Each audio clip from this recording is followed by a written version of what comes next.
Welcome વિદ્યાર્થી મિત્રો, આપણે ચેપ્ટર નંબર 3 ની અંદર આજે બીજા સેશનની અંદર આપણે સરેરાશ ઝડપ અને સરેરાશ વેગ વિશેની માહિતી મેળવીશું. વિદ્યાર્થી મિત્રો, આપણે સેશન નંબર 1 ની અંદર સ્થાન, પથ લંબાઈ અને સ્થાનાંતરની ચર્ચા કરી હતી. સાથે સાથે નિર્દેશકની પણ ચર્ચા કરી હતી અને ગતિ એટલે શું અને કણની સંકલ્પનાની પણ આપણે ચર્ચા કરી હતી. વિદ્યાર્થી મિત્રો, તો હવે આપણે સુરેખ પથ પર ગતિની અંદર આપણે જ્યારે કોઈ પદાર્થની ગતિનો અભ્યાસ કરતા હોઈએ ત્યારે તે પદાર્થની જે ગતિ છે તેને આપણે અથવા તો પદાર્થના સ્થાનમાં થતો જે ફેરફાર છે તેને આપણે સમયના સંદર્ભમાં પણ દર્શાવી શકીએ. સમજણ પડે છે કે કોઈ પણ પદાર્થનું સ્થાન બદલાય છે, સમય સાથે સ્થાન બદલાય છે, તો સમય સાથે સ્થાનને દર્શાવવા માટે આપણે આલેખની રીતનો પણ ઉપયોગ કરી શકીએ. તો આજે આપણે મિત્રો x વિરુદ્ધ t ના આલેખો જોઈશું. x વિરુદ્ધ t ના આલેખો એટલે સ્થાન વિરુદ્ધ સમયના આલેખો જોઈશું. સ્થાન વિરુદ્ધ સમયનો આલેખ એટલે કે x વિરુદ્ધ t નો આલેખ. x વિરુદ્ધ t નો આલેખ. તો x વિરુદ્ધ t ના આલેખો જોઈએ છે, ધ્યાન આપજો. તો જ્યારે પણ આપણે ગતિનું એનાલિસિસ કરતા હોઈએ, એનાલિસિસ એટલે શું? તો એની ગણતરી, મેથેમેટિકલ ગણતરી કરતા હોઈએ ત્યારે x વિરુદ્ધ t ના આલેખો જે છે તે ખૂબ જ અગત્યનો ભાગ ભજવે છે. તો થોડાક આલેખોની ચર્ચા કરું છું, ધ્યાન આપજો વિદ્યાર્થી મિત્રો. આ x વિરુદ્ધ t નો આલેખ છે. આ x જે મીટરમાં દર્શાવે છે, અહીંયા t એટલે કે સેકન્ડની અંદર. આ x વિરુદ્ધ t નો આલેખ છે. ધારો કે આપણે સમય લઈએ છીએ 0 થી 1 second, 2 second, 3 second, 4 second, 5, 6 second. અહીંયા આપણે અંતર લઈએ 10 મીટર, 20 મીટર, 30 મીટર અને 40 મીટર. ક્લિયર છે વિદ્યાર્થી મિત્રો? હવે ધારો કે આપણો જે આલેખ છે તે આ પ્રકારનો છે. x વિરુદ્ધ t નો આલેખ. તમે જોઈ શકો છો કે સમય જે છે તેની સમાંતર મળે છે. આલેખ જે છે તે સમય એટલે કે સમક્ષિતિજ રેખાને કેવો છે? સમાંતર છે. તો વિદ્યાર્થી મિત્રો, આ આલેખ પરથી આપણે શું કહી શકીએ કે એનું સ્થાન જે છે તે 40 મીટર જેટલું છે. તો પહેલી 0 સેકન્ડ પર એટલે શરૂઆતમાં કયા સ્થાને હતો? તો 40 મીટર અંતરે. 1 સેકન્ડ પછી પણ ક્યાં છે? તો 40 મીટર અંતરે. 2 સેકન્ડ પર ક્યાં છે? તો 40 મીટર અંતરે. તમે કોઈ પણ સમય જો એનું સ્થાન ફિક્સ છે 40 મીટર. સમજણ પડી? આનો મતલબ કે આ પદાર્થ પોતાનું સ્થાન બદલતો નથી, એટલે કે પદાર્થ ગતિ કરતો નથી, એટલે પદાર્થ સ્થિર છે. પદાર્થ કેવો છે? સ્થિર છે. સમય સાથે પદાર્થના સ્થાનમાં ફેરફાર થતો નથી. સ્થાનમાં ફેરફાર થતો નથી એટલે પદાર્થ સ્થિર છે તેવું કહી શકાય. આપણો પહેલો આલેખ કમ્પ્લીટ થઈ ગયો. હું બીજા આલેખની ચર્ચા કરું છું, ધ્યાન આપજો. તેવો જ કંઈક બીજો આલેખ લઈએ. x વિરુદ્ધ t નો આલેખ. t સેકન્ડમાં સ્થાનાંતર મીટરની અંદર 0 1 2 3 4 5 6. હવે આપણને કંઈક આલેખ આ રીતે આપેલો છે. બરાબર છે? પહેલી સેકન્ડમાં એને 1 મીટર અંતર કાપ્યું. ધારો કે હું ડિટેલમાં સમજાવું છું, ધ્યાન આપજો. બીજી સેકન્ડમાં એને ફરી પાછું 1 મીટર અંતર કાપ્યું. 2 3 3 4 4 5 અને 5. આ રીતે દર્શાવ્યું છે. આ આપણો આલેખ છે, સીધી રેખા. આ રીતે રેખા છે. તો વિદ્યાર્થી મિત્રો, અહીંયા તમે જોઈ શકો કે 1 સેકન્ડમાં કાપેલું અંતર 1 મીટર, 2 સેકન્ડમાં કાપેલું અંતર 2 મીટર.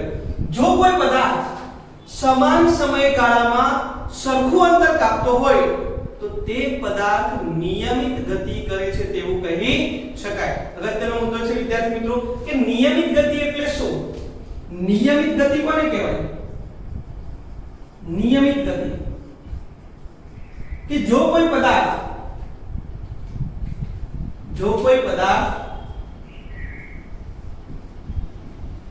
સમાન સમયગાળામાં સરખું અંતર કાપતો હોય, સરખું અંતર કાપતો હોય તો તે પદાર્થ નિયમિત ગતિ કરે છે તેવું કહેવાય, નિયમિત ગતિ કરે છે તેવું કહેવાય. ક્લિયર છે વિદ્યાર્થી મિત્રો? મોસ્ટલી આપણે આની આ ગતિનો અભ્યાસ કરીશું અડધા ચક્ર દરમિયાન, પછી પ્રવેગી ગતિ પણ આવશે, તેની વિશેષ ચર્ચા આપણે પછી કરીશું. 1 સેકન્ડમાં 1, બાકીના 1 સેકન્ડમાં પણ 1, એના પછીના 1 સેકન્ડમાં પણ 1 મીટર અંતર, દરેક સેકન્ડ જેટલા સમયગાળા દરમિયાન 1 મીટર અંતર કાપે છે. એટલે સમાન સમયગાળાની અંદર પદાર્થ સમાન અંતર કાપે છે, એનો મતલબ આ પદાર્થ કેવી ગતિ કરે છે? નિયમિત ગતિ કરે છે તેવું કહી શકાય.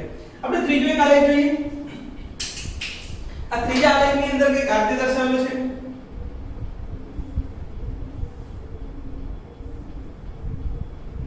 x વિરુદ્ધ t નો આલેખ છે. 0 2 4 6 8 10 12 14 16 18 20 આ બધા સેકન્ડમાં છે. અહીંયા સ્થાનાંતર કેવું છે? મીટરની અંદર. બરાબર છે? હું લખીશ 10 20 30 40 50 અને 60. અહીંયા આપણને આલેખ કઈ કાર્યમાં આપેલો છે? વિદ્યાર્થી મિત્રો થોડું ધ્યાનથી સમજજો. આવો કઈ આલેખ છે.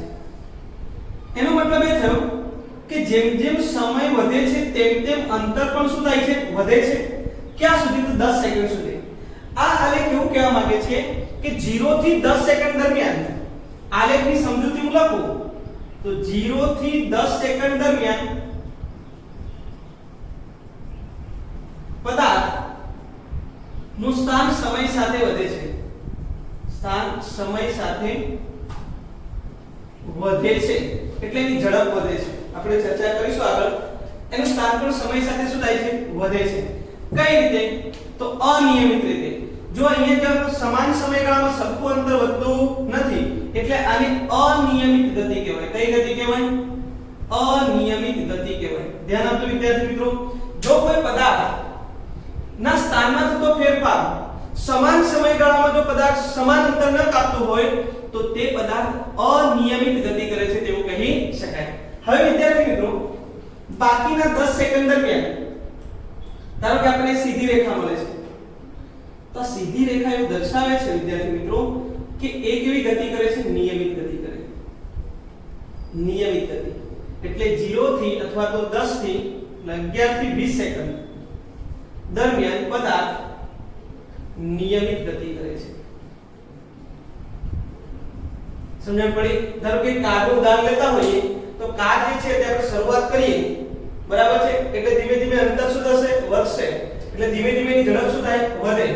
બરાબર છે? અહીંયા સુધી ઝડપ વધી પછી શું થાય? ધારો કે હાઈવે પર આવી ગઈ તો એ અચળ ઝડપથી ગતિ કરશે. તો હવે સમાન સમયગાળાની અંદર સમાન અંતર કાપશે તો આ નિયમિત ગતિ થઈ ગઈ. ધારો કે આપણે એને બ્રેક મારીએ તો ધીમે ધીમે ધીમે બ્રેક મારતા શું થાય? ધીમે ધીમે ધીમે અંતર ઘટતા કોઈ જગ્યાએ બુકની અંદર આપી કે 296 મીટર તો કોઈ એક સમયે આ અંતર ઘટતા કેવું થઈ જશે? 0 થઈ જશે.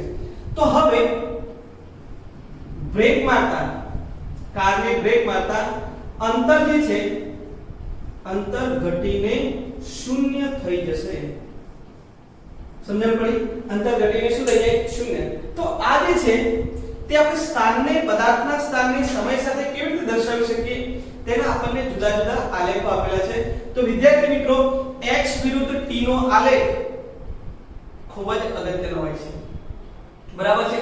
ગાણિતિક પ્રક્રિયાઓ માટે આલેખ જે છે તે ખૂબ જ અગત્યનો ભાગ ભજવે. તો x વિરુદ્ધ t ના 3 પ્રકારના આલેખ હતા.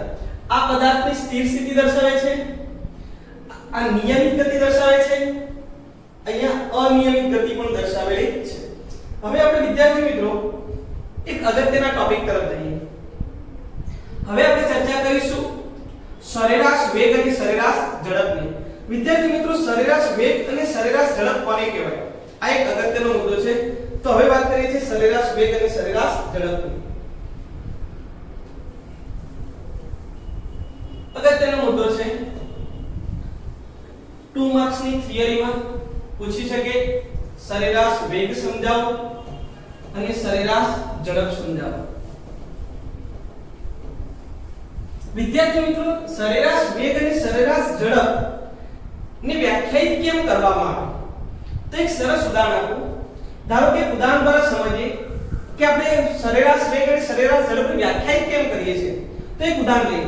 ધારો કે એક પદાર્થ છે તે A થી B સુધી ગતિ કરે છે.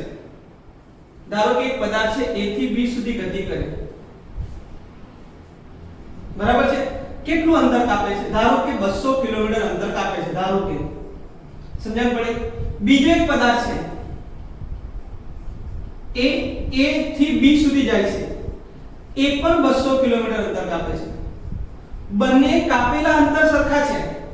આ કેસમાં પથ લંબાઈ સરખી થાય, સ્થાનાંતર પણ સરખું થાય.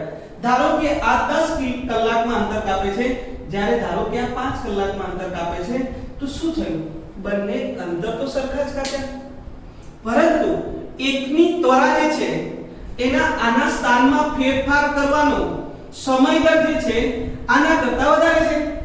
સમજ પડી? એનો મતલબ આના સ્થાનમાં જે છે તે ફેરફાર ધીમે થાય છે, જ્યારે આના સ્થાનમાં ફેરફાર ખૂબ જ ઝડપથી થાય છે.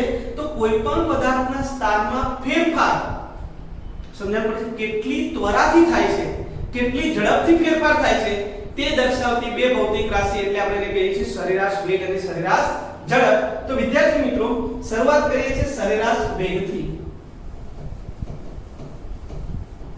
બે વિદ્યાર્થીઓને હોમવર્ક આપવામાં આવે તો હોમવર્ક તો વિદ્યાર્થીઓને સમાન આપવામાં આવે. આખા જ ક્લાસમાં વિદ્યાર્થીઓ, બધા જ વિદ્યાર્થીઓને શિક્ષક હોમવર્ક સરખું આપે, પણ કોઈક જે છે તે ઝડપથી કામ બતાવે અને કોઈક જે છે તે ધીમે ધીમે લખે. તો બંને તો એક જ પ્રકારનું કાર્ય કરે છે, પણ એ કાર્ય કરવાની જે ત્વરા છે, સમજણ પડી? બંને માટે કેવી છે? ડિફરન્ટ છે. ભાઈ, એના પરથી આપણે બે ભૌતિક રાશિ સમજીશું. એક સમજીશું સરેરાશ વેગ અને બીજી ચર્ચા કરીશું સરેરાશ ઝડપ. તો પહેલો પ્રશ્ન હું સમજાવું છું. સરેરાશ વેગ સમજાવો. સરેરાશ વેગ સમજાવો. વિદ્યાર્થી મિત્રો, 2 માર્ક્સ ની અંદર પૂછી શકે સરેરાશ વેગ સમજાવો. તો લખીએ છીએ, ધ્યાન આપો. સરેરાશ વેગ એટલે શું? કે પદાર્થના સ્થાનમાં થતો ફેરફાર. પદાર્થના સ્થાનમાં થતો ફેરફાર, સ્થાનમાં થતો ફેરફાર એટલે કે અથવા તો સ્થાનાંતર. વિદ્યાર્થી મિત્રો, પદાર્થના સ્થાનમાં થતો ફેરફાર, પદાર્થના સ્થાનમાં થતો ફેરફાર એટલે કે સ્થાનાંતર કહી શકાય. અને તે માટે લાગતો સમયગાળો, બરાબર છે? પદાર્થના સ્થાનમાં થતો ફેરફાર અથવા સ્થાનાંતર અને તે માટે લાગતા સમયગાળાના ગુણોત્તરને સ્થાનાંતર કહે છે. સમજણ પડી વિદ્યાર્થી મિત્રો? કે કોઈ પણ પદાર્થના સ્થાનમાં થતો ફેરફાર એટલે કે સ્થાનાંતર અને તે માટે જે સમયગાળો લાગે તેને શું કહેવામાં આવે છે? તો સરેરાશ વેગ કહે છે. આ સરેરાશ વેગની વ્યાખ્યા થઈ ગઈ. એકવાર રિપીટ કરું છું, ધ્યાન આપજો કે સરેરાશ વેગ એટલે શું? તો પદાર્થના સ્થાનમાં થતો ફેરફાર એટલે કે સ્થાનાંતર અને તે માટે લાગતા સમયગાળાના ગુણોત્તરને શું કહેવામાં આવે છે? સરેરાશ વેગ. તો સરેરાશ વેગને દર્શાવવું હોય તો v વડે દર્શાવાય. વેગ એટલે v, પણ સરેરાશ વેગ એટલે ઉપર બાર દર્શાવવામાં આવે. આ બારની નિશાની એ સરેરાશ મૂલ્ય સૂચવે છે. હું લખું હોય તો અહીંયા પણ લખી નાખું કે બારની નિશાની સરેરાશ દર્શાવે છે. એટલે v ઉપર દર્શાવે તો v બાર એટલે સરેરાશ વેગ. સરેરાશ વેગ એટલે શું? તો સ્થાનમાં થતો ફેરફાર એટલે કે સ્થાનાંતર ડેલ્ટા s અને સમયગાળો એટલે ડેલ્ટા t. સમયગાળો ઇક્વેશન લખી, સ્થાનાંતર ના છેદમાં સમયગાળો. ભાઈ, સ્થાનાંતર એટલે શું? તો અંતિમ સ્થાન માઈનસ પ્રારંભિક સ્થાન. અંતિમ સ્થાન ધારો કે x2, પ્રારંભિક સ્થાન x1, અંતિમ સમય t2, પ્રારંભિક સમય t1. તો સમયગાળો લખાય t2 t1 અને સ્થાનાંતરને લખવું હોય તો લખાય x2 x1. તો અહીં x2 અને x1 એ t2 અને t1 સમયના સ્થાનો છે. સમજણ પડી? તો x2 એ t2 સમયનું સ્થાન છે, x1 એ t1 સમયનું સ્થાન છે. તો તેના પરથી તમે સરેરાશ વેગને આ રીતે વ્યાખ્યાયિત કરી શકો. વિદ્યાર્થી મિત્રો, સરેરાશ વેગ એ સ્થાનાંતર પર આધારિત છે. સ્થાનાંતર તમને યાદ હોય તો સદિશ રાશિ હતી, તો સરેરાશ વેગ પણ કેવી રાશિ બને? સદિશ રાશિ. સરેરાશ વેગ સદિશ રાશિ છે. સરેરાશ વેગ કેવી રાશિ છે? સદિશ. ભાઈ સદિશ હોય તો એની દિશા પણ હોય અને મૂલ્ય પણ હોય. એ દિશા પણ ધરાવે છે અને એનું મૂલ્ય પણ ધરાવે છે. વિદ્યાર્થી મિત્રો, સ્થાનાંતર પર આધારિત છે. સ્થાનાંતર સદિશ રાશિ છે અને આ સ્થાનાંતર એ ધન પણ હોઈ શકે, ઋણ પણ હોઈ શકે અને શૂન્ય પણ હોઈ શકે. માટે સરેરાશ વેગ પણ ધન, ઋણ કે શૂન્ય હોઈ શકે. સરેરાશ વેગ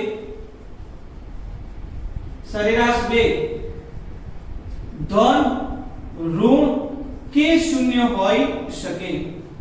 સમજણ પડી વિદ્યાર્થી મિત્રો? તો આ વાત થઈ ગઈ સરેરાશ વેગની. સરેરાશ વેગની બેઝિક માહિતી વન્સ અગેન રિપીટ કરી નાખું, ફટાફટ ધ્યાન આપજો. સરેરાશ વેગ એટલે શું? તો સ્થાનાંતર અને સમયગાળાનો ગુણોત્તર. સમજણ પડી? પદાર્થના સ્થાનમાં થતો ફેરફાર એટલે કે સ્થાનાંતર અને તે માટે લાગતા સમયગાળાના ગુણોત્તરને શું કહેવામાં આવે? સરેરાશ વેગ. સરેરાશ વેગ બરાબર લખી શકાય સ્થાનાંતર ભાગ્યા સમયગાળો delta x by delta t, x2 x1 t2 t1. x2 અને x1 જે છે તે t2 અને t1 સમયના શું છે? સ્થાન દર્શાવે છે. અહીં તમે જુઓ કે સરેરાશ વેગ ઉપર 12 ની નિશાની દર્શાવી છે. આ 12 ની નિશાની જે છે તે સરેરાશ દર્શાવે છે. બરાબર છે વિદ્યાર્થી મિત્રો? અહીંયા ખાસ અગત્યની વસ્તુ એ છે કે સરેરાશ વેગ સદિશ રાશિ છે એટલે એની દિશા પણ હોય, મૂલ્ય પણ હોય. સરેરાશ વેગ જે છે તે સ્થાનાંતર પર આધારિત છે. ધન પણ હોઈ શકે, ઋણ પણ હોઈ શકે અને શૂન્ય પણ હોઈ શકે. જો હું એના SI એકમની વાત કરું, SI એકમ, ચલો આ SI એકમ કેટલો? તો અંતર મીટરમાં અને સમય શામાં આવે? સેકન્ડમાં. પરંતુ આપણે વ્યવહારની અંદર કયા એકમનો ઉપયોગ કરીએ છીએ? તો કિલોમીટર પ્રતિ કલાકનો. આપણે ગાડી ચલાવતા હોઈએ તો ગાડીની સ્પીડ જે છે શામાં દર્શાવે? કિલોમીટર પ્રતિ કલાકની અંદર. વ્યવહારની અંદર સરેરાશ વેગ જે છે એના એકમ કિલોમીટર પ્રતિ કલાકની અંદર લેવામાં આવે છે. જ્યારે SI પદ્ધતિની અંદર એકમ કેટલો થશે? મીટર પ્રતિ સેકન્ડ જેટલો. તો આ વાત થઈ ગઈ વિદ્યાર્થી મિત્રો સરેરાશ વેગ. જે સદિશ રાશિ છે, દિશા અગત્યની છે, પણ આપણે એક જ પરિમાણમાં ગતિ કરવાની છે, સુરેખ પથ પર. એટલે આ સુરેખ પથ હોય તો આમ જઈશ કાં તો આમ જઈશ. જો ધન દિશામાં જાઉં તો વેગને મારે ધન લેવાનો અને ઋણ દિશામાં જાઉં તો વેગને કેવો લેવાનો? ઋણ. અહીંયા આપણે ચોક્કસ દિશા દર્શાવવાની જરૂર પડતી નથી. જ્યારે આપણે ચેપ્ટર નંબર 4 ની અંદર જશું સમતલમાં ગતિ, ત્યારે તો કોઈ પણ દિશામાં ગતિ કરી શકે. સુરેખ પથ પર ગતિ નથી, એ કોઈ પણ દિશામાં ગતિ કરી શકે. x દિશામાં પણ જઈ શકે, y દિશામાં પણ જઈ શકે, z દિશામાં પણ જઈ શકે. ત્યારે તમારે તેને ચોક્કસ દિશા સાથે દર્શાવવું જરૂરી છે કે આ પદાર્થ x દિશામાં ગયો, આ પદાર્થ y દિશામાં ગયો, આ પદાર્થ x અને y ની વચ્ચે 45 ડિગ્રી પર ગયો. તો જ્યારે આપણે દ્વિપરિમાણ કે ત્રિપરિમાણની ચર્ચા કરતા હોઈએ ત્યારે કોઈ પણ સદિશ રાશિને એની ચોક્કસ દિશા સાથે દર્શાવવું જરૂરી છે. પણ સુરેખ પથ પર ગતિની ચર્ચા કરું છું ત્યારે સુરેખ પથ પર તો એક જ પથ પર ગતિ કરવાની છે. આ પદાર્થ બીજે ક્યાંય જવાનો નથી. એટલે સદિશ હોવા છતાં પણ આપણે એને સદિશ દર્શાવતા નથી. સમજણ પડી? એ ધન દિશામાં જશે તો એને ધન લેવાનું, એ ઋણ દિશામાં જાય તો એનું મૂલ્ય શું લઈશું? ઋણ લઈશું. ક્લિયર છે વિદ્યાર્થી મિત્રો? સંજ્ઞા પદ્ધતિ ધ્યાન રાખજો. ધન દિશામાં જાય તો ધન, ઋણ દિશામાં જાય તો ઋણ.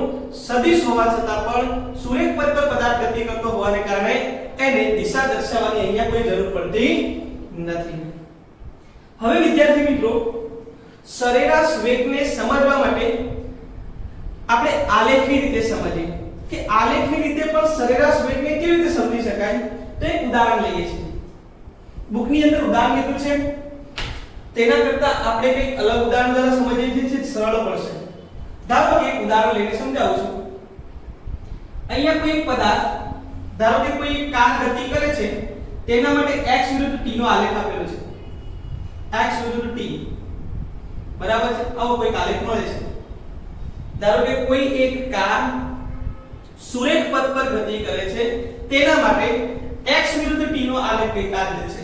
ચાલો 1 સેકન્ડ 2 સેકન્ડ 3 4 5 6 7 બરાબર છે.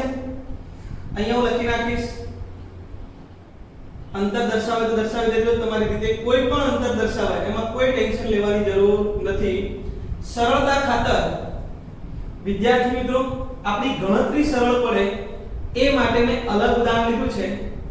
આપણે સમજીએ છીએ, ધ્યાન આપજો. બરાબર છે. 10 20 30 40 અને 50. ચલો હું 4 થી 7 સેકન્ડ દરમિયાનની વાત કરું. અહીંયાથી અહીંયા આના સ્થાને હું P1 કહી દઉં, આના સ્થાને શું કહી દઉં? P2 કહી દઉં. 4 to 7 સેકન્ડ, 4 થી 7 સેકન્ડ ના જેટલા સમયગાળા દરમિયાન t 0 સેકન્ડ થી t 4 સેકન્ડ થી t 7 સેકન્ડ દરમિયાન વિદ્યાર્થી મિત્રો સમયગાળો કેટલો થયો? t2 t1 શરૂઆતનો સમય છે, અંતિમ સમય એટલે t2 t1 7 4 એટલે કે સમયગાળો થઈ ગયો 3 સેકન્ડ. ચાલો તો t1 સમયનું સ્થાન કેટલું હતું? તો અહીંયા એનું સ્થાન કેટલું હતું? 20 મીટર. x ને મીટરમાં લઈ લઈએ તો અહીંયા આપણું t1 સમય x1 કેટલું હતું? 20 મીટર. થી 7 સેકન્ડ એટલે t2 સમય આપણું સ્થાન કેટલું છે? 50 મીટર. તો x2 બરાબર લખી શકાય 50 મીટર. તો આપણે સ્થાનાંતર કેટલું મળી ગયું? અંતિમ સ્થાન માઈનસ પ્રારંભિક સ્થાન એટલે મળી ગયું 30 મીટર. તો હવે આ જે પદાર્થ છે તેનો આ સમયગાળા દરમિયાન સરેરાશ વેગ કેટલો? તો સરેરાશ વેગ બરાબર સ્થાનાંતરના છેદમાં સમયગાળો. સ્થાનાંતરના છેદમાં સમયગાળો. સ્થાનાંતર કેટલું? 30. સમયગાળો કેટલો? 3. 30 ભાગ્યા 3 10 મીટર પ્રતિ સેકન્ડ. સમજ પડી? Very simple. તો તમે આલેખ પરથી પણ સરળતાથી સરેરાશ વેગ નક્કી કરી શકો. વિદ્યાર્થી મિત્રો આ આલેખ પરથી નક્કી કર્યું. બીજી એક મેથડ પણ છે કે જેથી તમે સરળતાથી આલેખની રીતનો ઉપયોગ કરીને પણ સરેરાશ વેગ ડાયરેક્ટ શોધી શકો. તો કેવી રીતે? તો મેથ્સની અંદર તમે વિદ્યાર્થી મિત્રો ભણી ચૂક્યા છો કે આપેલા આલેખનો ઢાળ કેવી રીતે શોધવો. તો ધારો કે આ એક P1 અને P2 ને હું જોડી દઉં તો આ રેખા મળે. સમજણ પડી? આ જે રેખા છે એનો ઢાળ શોધો. ભાઈ રેખાનો ઢાળ એટલે delta y by delta x લખાય. ઢાળ બરાબર લખાય y બાય x એટલે y માં થતો ફેરફાર ના છેદમાં x માં થતો ફેરફાર. ચાલો વિદ્યાર્થી મિત્રો ધ્યાન આપીશું. આનો ઢાળ શોધી નાખું છું. બરાબર છે? આનો ઢાળ એટલે આટલી રેખા લઈશું. એનો ઢાળ કેટલો? તો y માં થતો ફેરફાર એટલે અહીંયા જુઓ y માં થતો ફેરફાર અહીંયાથી આ બાજુ અહીંયાથી આ બાજુ. તો y માં કેટલો ફેરફાર થયો? 50 અને 20 એટલે 50 - 20 y2 - y1 એટલે 30 થયો.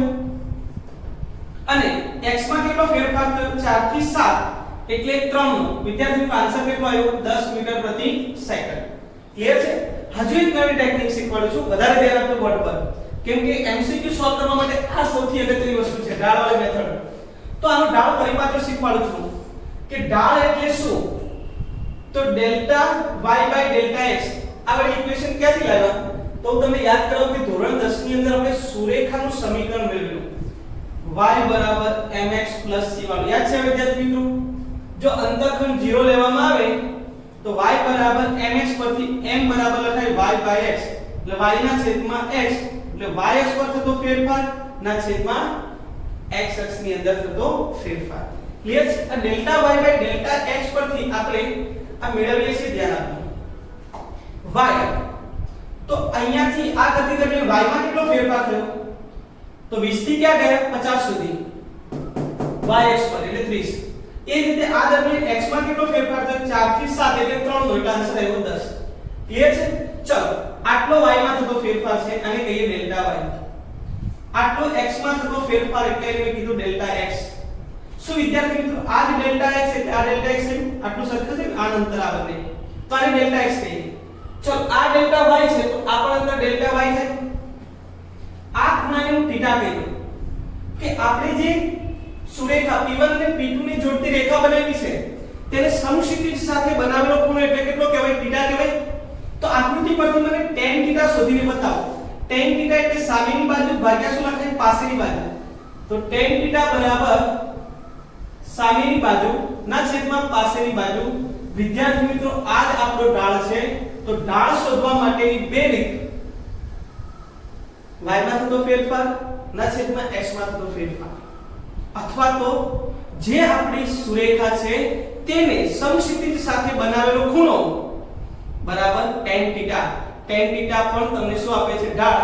તો ઢાળથી પણ તમે શોધી શકો, tan થીટા થી પણ શોધી શકો, x2 x1 t2 t1 થી પણ સરેરાશ વેગ શોધી શકાય. વિદ્યાર્થી મિત્રો આમાં તમને આઈડિયા આવતો હશે કે તમે કઈ રીતે શોધી શકો. ક્લિયર છે? તો હવે વિદ્યાર્થી મિત્રો તમે જાણો છો કે સરેરાશ વેગ સદિશ રાશિ છે. એનું મૂલ્ય જે છે તે ધન પણ હોઈ શકે, ઋણ પણ હોઈ શકે અને શૂન્ય પણ હોઈ શકે. તો તેને અનુરૂપ સરેરાશ વેગના ત્રણ બીજા આલેખો સમજીએ છીએ. સમજણ પડી? જે ઢાળ સમજાવે છે. શું સમજાવે છે? ઢાળ. કે સુરેખાનો ઢાળ તમે ધન ક્યારે કહી શકો, ઋણ ક્યારે કહી શકો અને શૂન્ય ક્યારે કહી શકો. જે સમજો તો અગાઉ આના પછીના જે આપણે દાખલા ગણીશું તેમાં તમે આકૃતિ પરથી નક્કી કરી શકો કે આનો વેગ ધન છે, આનો વેગ ઋણ છે કે આનો વેગ શૂન્ય છે. આવું તમે સરળતાથી નક્કી કરી શકો. તો હવે વિદ્યાર્થી મિત્રો x વિરુદ્ધ t ના આલેખો બીજા સમજીએ કે જે આપણને ઢાળ સમજાવે છે. ક્લિયર છે?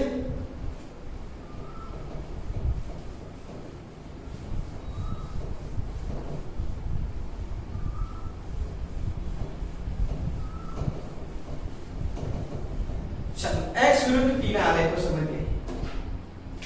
તો પહેલો એક આલેખ લઈએ. x વિરુદ્ધ t નો આલેખ. ધારો કે એક આલેખ આપણે લઈ લીધો આ રીતનો. બરાબર છે? આ એક આલેખ લઈએ. બીજો એક આલેખ લઉં છું x વિરુદ્ધ t નો, કઈક આ રીતનો લઈ લઈએ. અને ત્રીજો એક આલેખ લઈ લઈએ જે કઈક આ રીતનો છે. આ x વિરુદ્ધ t નો આલેખ છે. આ ત્રણ અલગ અલગ આલેખ દર્શાવે છે. આ દરેક આલેખની અંદર આપણે ઢાળની ચર્ચા કરીએ છીએ, ધ્યાન આપજો. ચાલો આનો ઢાળ બોલો. x વિરુદ્ધ t ના આલેખનો ઢાળ આપણને સરેરાશ વેગ આપે. મગજની અંદર ફિક્સ કરી નાખવાનું. સમજણ પડી? x વિરુદ્ધ t નો આલેખ હોય એનો ઢાળ શોધવામાં આપે તો શું આપે? સરેરાશ વેગ. ચલો સરેરાશ વેગ શોધીએ. સરેરાશ વેગ delta x by delta t बराबर x2 x1 t2 t1. વિદ્યાર્થી મિત્રો t1 સમયે એનું સ્થાન x1, હું ડિટેલમાં સમજાવું, થોડું ધ્યાન આપજો. t2 સમયે એનું સ્થાન કેટલું? x2. બોલો આ આલેખ પરથી એવું કે સમય તો ક્યારેય ઘટવાનો નથી. t1 થી t2 પર ગયા એટલે સમય તો વધે જ છે. આ ક્યારેય ઋણ આવી શકે નહીં. t2 t1 ક્યારેય ઋણ હોઈ શકે નહીં. જોવાની વાત છે x2 x1 ની. તો t1 સમય સ્થાન x1 હતું, t2 સમય સ્થાન x2 છે. તો આલેખ પરથી હું જોઈ શકું કે x2 x1 બતાવે છે. કેમ કે x2 નું મૂલ્ય વધારે છે, x1 નું મૂલ્ય ઓછું. એનો મતલબ આમાં મૂકો તો સરેરાશ વેગ ધન મળે. સમજણ પડી વિદ્યાર્થી મિત્રો? આમાં સરેરાશ વેગ કેવો મળે છે? ધન, પોઝિટિવ ધન. આમાં જોઈએ સરેરાશ વેગ. સરેરાશ વેગ બરાબર y માં થતો ફેરફાર, x માં થતો ફેરફાર, ડેલ્ટા x, y x પર x એટલે ડેલ્ટા x, અહીંયા t છે એટલે delta t, x2 x1 t2 t1. ચલો t1 સમય, જો t1 સમય હોય ત્યારે અહીંયા કોઈ સ્થાન x1 દર્શાવે છે, t2 સમયે કોઈક સ્થાન x2 દર્શાવે છે. તમે જોઈ શકો કે x1 નું મૂલ્ય મોટું છે ને x2 નું મૂલ્ય નાનું છે. તો x2 is less than x1. x2 નું મૂલ્ય નાનું છે, આ મૂલ્ય નાનું, આ મૂલ્ય મોટું. બાદબાકી કરશો તો આન્સર કેવો આવશે? ઋણ, એટલે કે નેગેટિવ. આનો ઢાળ કેવો છે? ઋણ છે. સરેરાશ વેગ કેવો મળે છે? ઋણ મળે છે. ક્લિયર છે વિદ્યાર્થી મિત્રો? ત્યારબાદ આની ચર્ચા કરીએ. t1 સમય સ્થાન x1, t2 સમય સ્થાન x2 અને x1 બરાબર x2 થઈ ગયા. કેમ કે t1 સમય જે સ્થાન હતું તે જ t2 સમય સ્થાન મળે છે. તો આનો સરેરાશ વેગ કેટલો? સરેરાશ વેગ બરાબર delta x by delta t બરાબર x2 x1 t2 t1.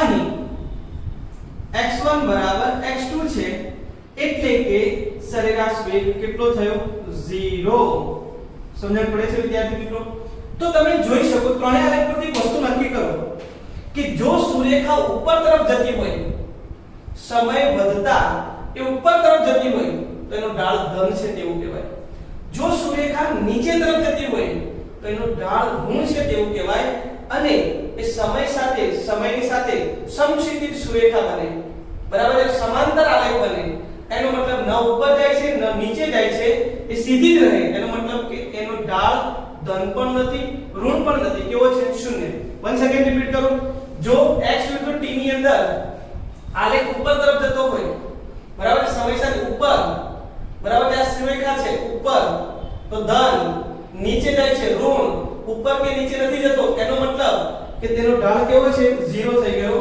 ઢાળ 0 એટલે સરેરાશ વેગ 0 બરાબર છે તો આપેલા આલેખ પરથી પણ તમે સરળતાથી નક્કી કરી શકો કે આનો ધન હશે આનો ઋણ હશે કે આનો શૂન્ય હશે ક્લિયર છે વિદ્યાર્થી મિત્રો એક એક્સરસાઇઝ કરી દઈએ ફટાફટ ફાસ્ટ ટ્રેક પર બોલી દેજો આતે બોલ આ બધા x વિરુદ્ધ t નો આલેખ 0 t1 t2 અને t3 બોલો 0 થી t1 સમય દરમિયાન વેગ વધે કે ઘટે તો કે વધે કેમ તો એનો ઢાળ ધન છે ઉપર તરફ જાય છે ને અહીંયા ચાલો બોલો t1 થી t2 દરમિયાન એનો સરેરાશ વેગ શું થશે 0 કેમ કે આ શું રેખા છે સીધી રેખા આને સમાંતર t ને સમાંતર આનો ઢાળ 0 એટલે કે ત્યાં સરેરાશ વેગ 0 થઈ ગયો અહીંયા શું થશે ભાઈ નીચે તરફ આવે છે એનો મતલબ અહીંયા કેવું મળશે ઋણ તો તમે x વિરુદ્ધ t ના આલેખ પરથી હવે ડાયરેક્ટ જોઈને પણ નક્કી કરી શકો કે આ સમયગાળા દરમિયાન સરેરાશ વેગ ધન મળે છે આ સમયગાળા દરમિયાન સરેરાશ વેગ 0 મળે છે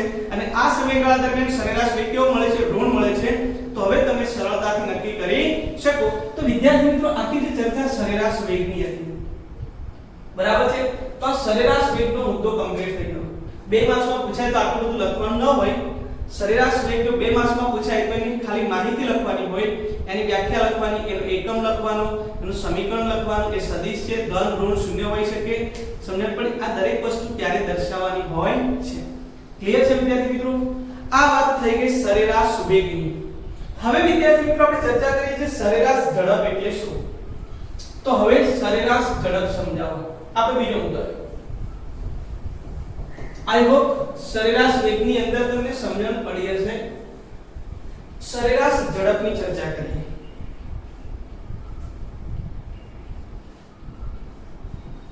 સરેરાશ ઝડપ સમજાવો તો પહેલો પ્રશ્ન સરેરાશ ઝડપ એટલે શું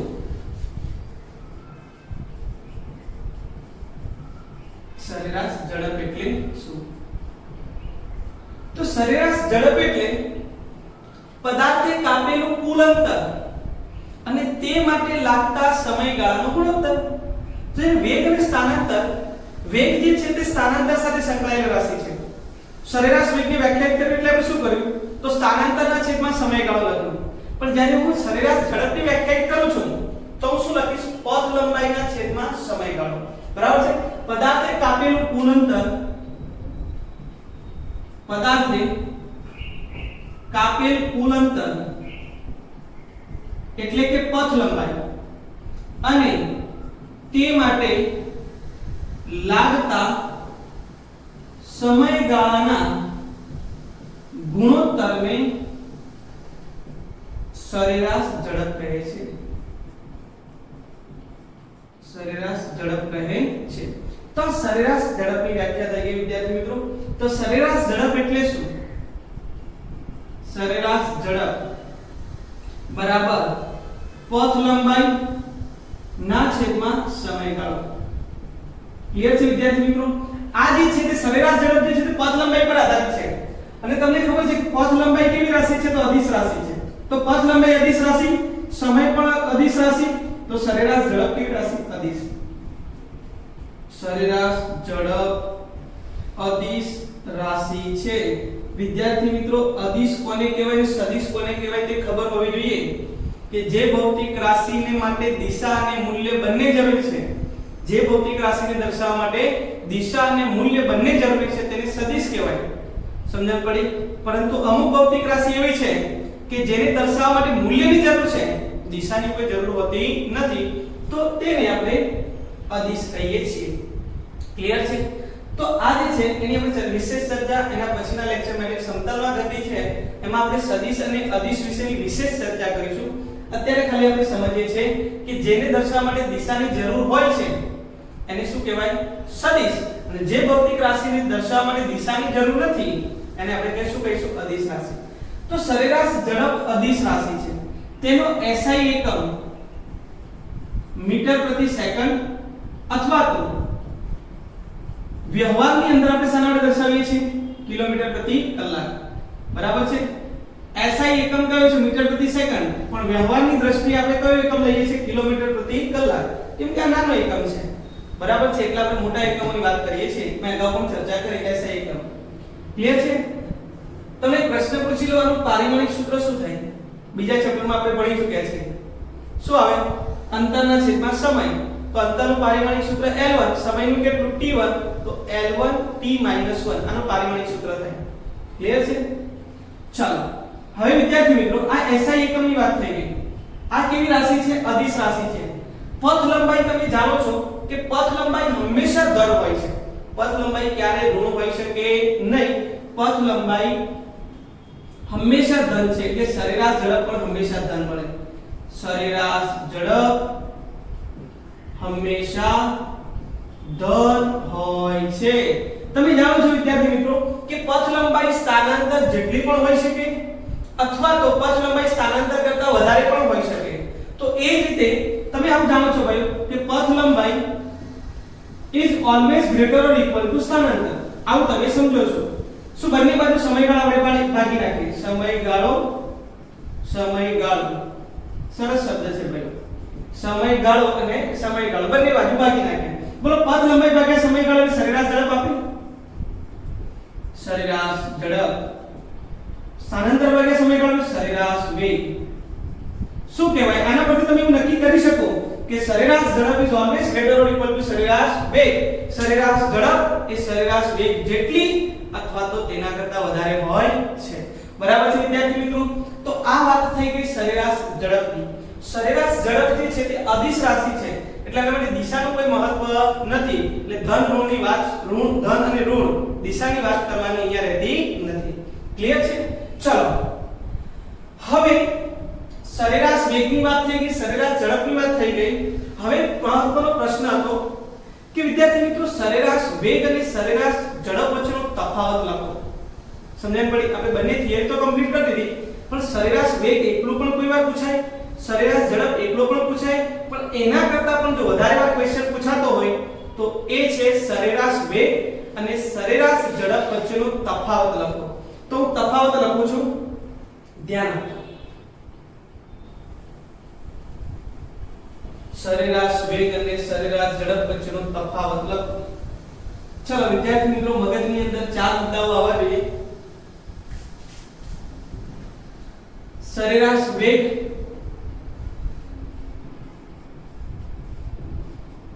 વર્સિસ સરેરાશ ઝડપ.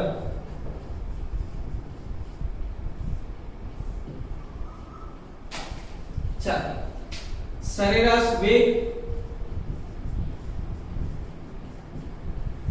સરેરાશ ઝડપ અને બંને વચ્ચેનો તફાવત લખીએ છીએ. પહેલો મુદ્દો સરેરાશ વેગ એટલે શું? કે પદાર્થના સ્થાનમાં થતા ફેરફાર અને સમયગાળાના ગુણોત્તરને શું કહેવાય? સરેરાશ વેગ. એટલે સ્થાનાંતર અને સમયગાળાના ગુણોત્તરને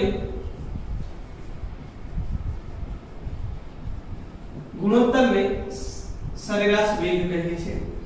અહીંયા પહેલો મુદ્દો શું આવશે? તો સ્થાનાંતરની જગ્યાએ પથ લંબાઈ અને સમયગાળાના ગુણોત્તરને શું કહેવામાં આવે છે? સરેરાશ ઝડપ. વિદ્યાર્થી મિત્રો સરેરાશ વેગ જે છે તે કેવી રાશિ છે? તો સરેરાશ વેગ સદિશ રાશિ છે. જ્યારે તમે વાત કરો છો સરેરાશ ઝડપની તો સરેરાશ ઝડપ કેવી રાશિ? તો સરેરાશ ઝડપ અદિશ રાશિ છે. કેવી રાશિ છે વિદ્યાર્થી મિત્રો? અદિશ રાશિ છે. ત્યારબાદ ત્રીજો પ્રશ્ન કે સરેરાશ વેગ એ સદિશ રાશિ હોવાને કારણે એ ધન પણ હોઈ શકે, ઋણ પણ હોઈ શકે અને શૂન્ય હોઈ શકે. તો સરેરાશ વેગ ધન, ઋણ કે શૂન્ય હોઈ શકે, શૂન્ય હોઈ શકે. બરાબર છે. જ્યારે પથ લંબાઈ હંમેશા ધન હોય એટલે સરેરાશ ઝડપ પણ હંમેશા ધન જ બને. સરેરાશ ઝડપ હંમેશા ધન હોય છે.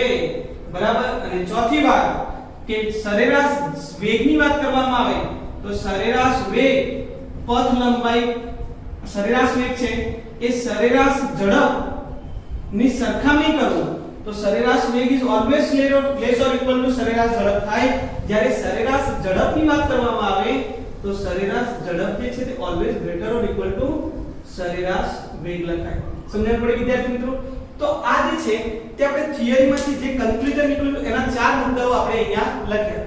બાકી બંનેના એકમ પણ સરખા છે, બંનેના પારિમાણિક સૂત્રો પણ સરખા છે. બરાબર છે. પણ બંને વચ્ચેના ભેદ સ્પષ્ટ કરવાની વાત કરવામાં આવે ત્યારે આપણે મુખ્યત્વે આવા ચાર મુદ્દાઓ લખી શકીએ. તો અહીંયા વિદ્યાર્થી મિત્રો આપણા સરેરાશ વેગ અને સરેરાશ ઝડપ નામનો ટોપિક અહીંયા કમ્પ્લીટ થાય છે. ક્લિયર વિદ્યાર્થી મિત્રો?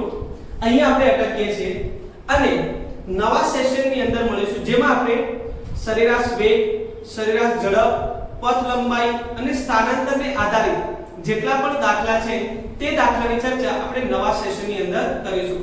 આ જે ટોપિક ચલાવે તેમાં જો કોઈને કંઈ પ્રશ્ન હોય તો તમે કમેન્ટ કરી શકો છો જેથી આપણે એનું સોલ્યુશન મેળવી શકીએ. તો વિદ્યાર્થી મિત્રો હવે મળીશું નવા સેશનની અંદર. Thank you.